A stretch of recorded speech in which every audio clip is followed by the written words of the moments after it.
Orang yang sama, staff yang sama teruk tak perform, tapi bila tukar bos, tiba-tiba orang tu jadi luar biasa, jadi hebat, tiba-tiba function, tiba-tiba perform.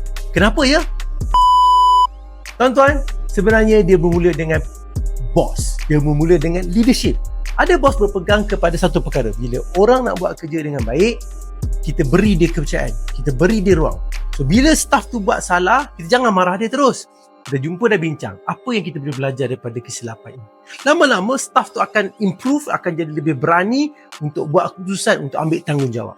Dia jaga kerja macam kerja dia sendiri. Ini kita panggil sebagai teori Y.